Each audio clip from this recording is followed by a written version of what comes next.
हवल्लर श्री हरिवंश। हमारी पूरे दिन की दिनचर्या कैसी होनी चाहिए? प्रयास कर रही हूँ गुरुदेव के चरणों के बल से, स्वामी जी की कृपा से, कि हम इसे इजी तरीके से कर पाए। देखिए, पहली बात तो जो दिनचर्या होती है ना, वो हर साधक, हर इंसान के अपनी गृहस्थी के अकॉर्डिंग तय होती है। हर इंसान का अलग जीवन होता है, अलग दिनचर्या होती है। कोई जॉब करता है, कोई नहीं करता।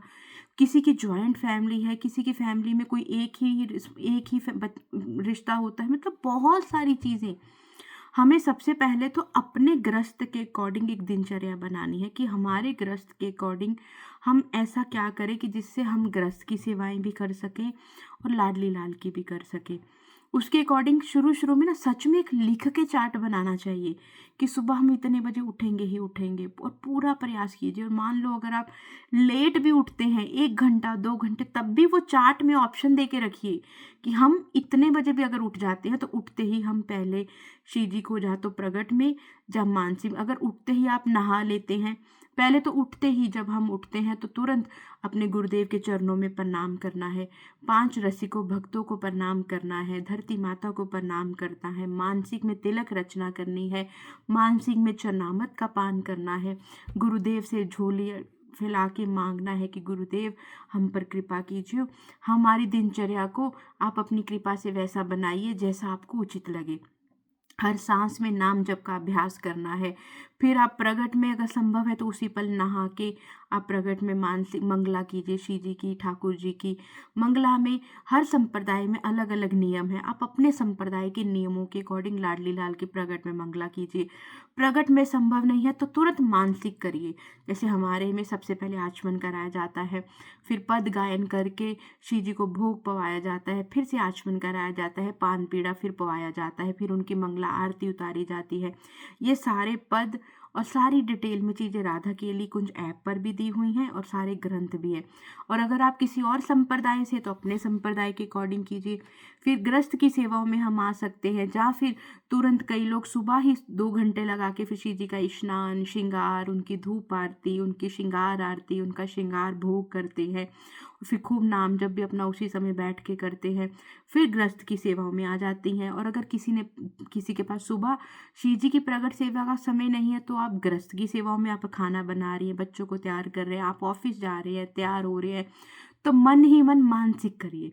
मानसिक में स्नान, मानसिक में, अब आपको लगता है दीदी आप बोलते हो मानसिक में सखी करना कैसे है, तो देखिए क्या मुश्किल है। अब मैं मान लो मैं ऑफिस के लिए तैयार हो रही हूँ तो मैं मन ही मन, आंखें भी खुली हैं, श्री जी आप स्नान कर लीजिए, श्री जी अब आपको मैं श्रृंगार कर रही हूँ, अब आपको मैं फूल चढ़ा रही हूँ, फूलों का हार धारण करा रही हूँ, ये नथ पहनाई है, ये हार पहनाई, ये नुपुर पहनाई है, ये सुंदर सी चुनरी धारण करा रही हूँ।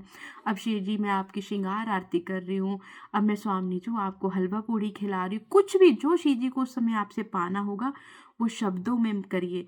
और किसी के पास 5-10 मिनट का समय है तो आंखें बंद करके अच्छे से पवाइए श्री जी को, फिर आरती करिए, हो गई सेवा। फिर जब तक आप प्रगट सेवा में नहीं आ जाते तब तक ऐसे कीजिए। यहाँ हम गिरते पता कहाँ है, मुझे जो मैसेज आते हैं ना, हम तो बस दोपहर की सेवा करते हो। तो मैंने बोला मानसिक सेवा तुम नहीं करती हो? हाँ वो तो मैं कर देती हूँ। तो फिर अगर तुम एक तरफ तुम मानसिक सेवा भी कर रही हो, एक तरफ तुम बोल रही हो मैं तो दोपहर की सेवा करती हूँ, इसका मतलब फिर मानसिक सेवा तो हुई ही नहीं। जब तुमने मानी ही नहीं, तुम्ही ने नहीं मानी, तो श्री जी तक कैसे पहुंची? तो ये बोलो ना कि मैं लाडली जो मुझसे इतने पहर की प्रगट सेवा लेती है, इतने पहर की मानसिक लेती है, दोनों में कोई अंतर ही नहीं है। हम चीज़ों को इतना कॉम्प्लिकेट कर देते हैं। फिर उसके बाद आप ऑफिस जा रहे हैं, आप स्कूल जा रहे हैं, कॉलेज जा रहे हैं, रसोई की सेवा में हैं। फिर जब जब भी आपको समय मिलता है, जैसे मान लो कोई बच्चे स्कूल चले गए, कॉलेज चले गए, ऑफिस चले गए जो लोग, वो तो फिर दोपहर में प्रगट सेवा में नहीं आ सकते, तब भी मानसिक करिए। शाम को जब आप घर में आते हैं तब भी संध्या आप अपने ऑफिस से, अपने कॉलेज से, स्कूल से कर सकते हैं। आप अगर रसोई की सेवा से, जब जब समय मिलता है ईमानदारी से प्रगट सेवा में तुरंत आ जाइए। उस समय जो सेवा का समय है, मान लो संध्या का है, शयन का है, तो उस समय की प्रगट सेवा कीजिए, पद को पढ़ते हुए आराम से। 1 पहर की, 2 पहर की, 3 पहर की, जितनी संभव है प्रगट सेवा कीजिए, जितनी नहीं संभव मानसिक करिए। पूरा दिन लोगों की बुराई सुनने से, बुराई करने से अपने आप को बचाना है। ना हम निंदा सुनेंगे, ना हम निंदा करेंगे, हम झूठ नहीं बोलेंगे, हम धीरे धीरे गुरुदेव भगवान के वचनों पे चलेंगे। जब जब समय मिले महाराज जी का सत्संग सुनिए, एकांती वार्तालाप सुनिए। और जगह जगह के सत्संग नहीं सुनने होते, क्योंकि हर संप्रदाय के रूल अलग है, नियम अलग है, पद्धति अलग है, ग्रंथ अलग है। हम कंफ्यूज हो जाते हैं कि हमें करना क्या है। ये अभी अभी अभी 3-4 दिन पहले मैंने देखा, एक सखी है जो गुरुदेव भगवान से दीक्षित है। उन्होंने ऐसी 3-4 जगहों से चीज़ें सुनी, वो इतनी परेशान हो गई, सखी सही क्या है, गलत क्या है, क्या करना है। इसीलिए बोलते हैं अपने गुरु के ही वचन सुनने चाहिए, उन्हीं के पीछे चलना चाहिए, ताकि हम गिरे ना, हम घबराएं ना। और जब जब आपको लगे कि बिना मतलब से स्ट्रेस हो रहा है, तो हर समय पुकारिए, हमारी माई श्यामा जो को राज, हमारी माई श्यामा जो को राज। दिनचर्या को थोड़ा सिंपल करते हैं। घर में प्याज लहसुन बनता है तो फ्रूट्स का प्रगट में भोग लगाइए। मानसिक में अच्छे से सुंदर सा थाल सजाइए, उसमें 56 भोग विराजिए, भोग पवाइए। क्यों हम चीज़ों को इतना कॉम्प्लिकेट कर रहे हैं? हाँ, मुझे भी पता है, हमें प्रगट में भोग लगाने की आदत है। हमें ऐसा लगता है कि भोग लगा ही नहीं। शुरू शुरू में लगेगा, बिल्कुल लगेगा, पर धीरे धीरे जब आप मानसिक सेवा पवित्रता के साथ करने लग जाएंगे ना, तो तब तब आपको अंदर ही लगने लग जाएगा बहुत सुकून की शिव जी ने आज भोग पाया है, शिव जी को आज ये खाना था, शिव जी को आज ऐसे सोना था।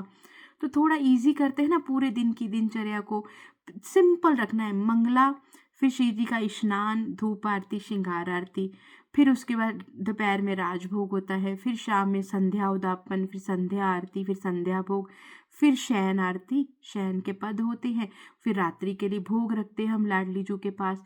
तो थोड़ा इन चीज़ों को इजी करते हैं ना, प्रेम से। और किसी से पूछा मत करिए, किसी से मत पूछा कीजिए, अपनी प्रियालाल से पूछा कीजिए बैठ के कि लाडली जो कैसे सेवा करानी है, कौन सी सेवा अब आपको चाहिए, क्या चाहिए। श्री जी सब बताएंगी, ठाकुर जी सब बताएंगे आपको। एक बार उनसे जाके पूछा कीजिए हर समय। आज नहीं तो कल आपको उनकी भाषा समझ में आने लग जाएगी। एक बार बातें करके देखिए उनसे। राधा वल्लभ श्री हरिवंश।